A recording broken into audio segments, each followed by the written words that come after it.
నమస్తే. శ్రీ గురుభ్యో నమః. శ్రీమాత్రే నమః.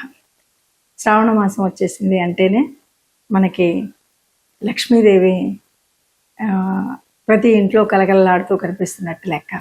శ్రావణ మాసం అనగానే వరలక్ష్మి వ్రతాలు చేసుకోవడం అందరికీ పరిపాటి.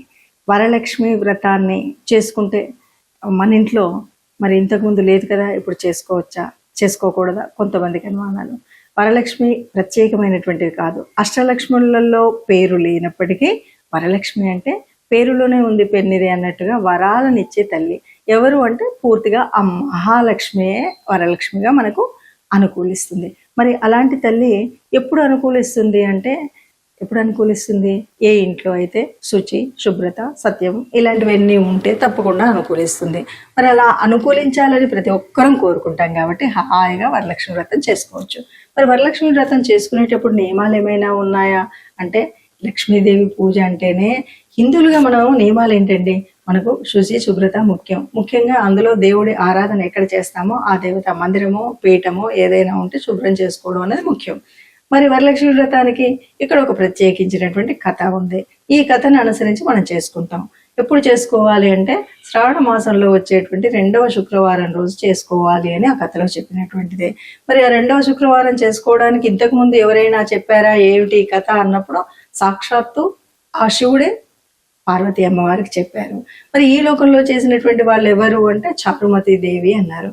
చారుమతి దేవి అంటే మంచి మతి ఉన్నటువంటి స్త్రీమూర్తి. మరి ఆ స్త్రీమూర్తి ఏం చేసేది, ఎందుకు ఆ ఇంట్లో లక్ష్మి నిలబడింది, ఎందుకు ఆ తల్లి వాళ్ళ ఇంట్లోనే సిరులు కురిపించినట్టు కురిపించగలిగింది ఆ వరలక్ష్మి వ్రతం చేయడం ఎందుకు అంటే, ఆ స్త్రీమూర్తి చక్కగా పెద్దల్ని గౌరవించేది, అత్తమామల్ని చూసుకునేది, భర్తను గౌరవించేది, ఇవన్నీ చెప్పింది. ఇంతేకాకుండా సమాజంలో అంటే ఇరుగు పొరుగుతో సామీప్యంగా ఉంది, సహకారంగా ఉంది. ఇది మనకు కథలో కనిపిస్తాయి.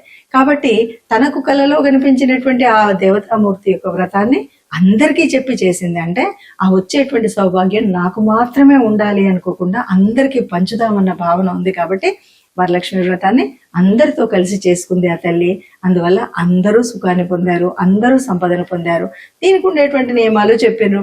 గోమయంతో అలకడం కానీ, అందరూ కలిసి చేసుకోవడం కానీ, అందరూ ఎక్కడ చేశారు అంటే సామూహికంగా చేసుకున్నారనే చెప్తున్నారు.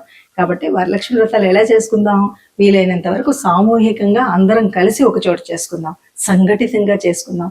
దీనివల్ల మనం అందరం కలిసి ఉండడం వల్ల వచ్చే లాభం ఎక్కువగా ఉంటుంది. ఏ దైవ ప్రార్థన చేసినా కలిసి చేసినప్పుడు దాని యొక్క శక్తి ఎక్కువగా ఉంటుంది అని గ్రహిస్తాం. అంతే తప్ప ఎక్కడ అంటే ఏ ఇంటి వారైనా అందరినీ పిలిచి ఒక్క చోట పూజ చేయించడం అనేటువంటిది గొప్ప లక్షణం. అందరం ఒక్క చోట ఉండడం గొప్ప లక్షణం. ఈ పూజకు అర్హత ఏంటి అంటే పెద్దలను గౌరవించడం, భర్తను గౌరవించడం, ఆరాధించడం, ఆ ఇరుగు పొరుగుతో సక్రమంగా ఉండడం, ఇవి అర్హతలు. మరి ఈ అర్హతలు ఎవరికి ఉన్నాయో వాళ్ళందరూ కూడా హాయిగా వరలక్ష్మి వ్రతం చేసుకోవచ్చు. చేసుకునేటప్పుడు ఇంటిని శుచి శుభ్రం చేసుకోవచ్చు. మనందరం కూడా చక్కగా వరలక్ష్మీదేవిలాగా అలంకరించుకొని అందంగా హాయిగా ఈ వరలక్ష్మి వ్రతాన్ని జరుపుకుందాం. నమస్కారం.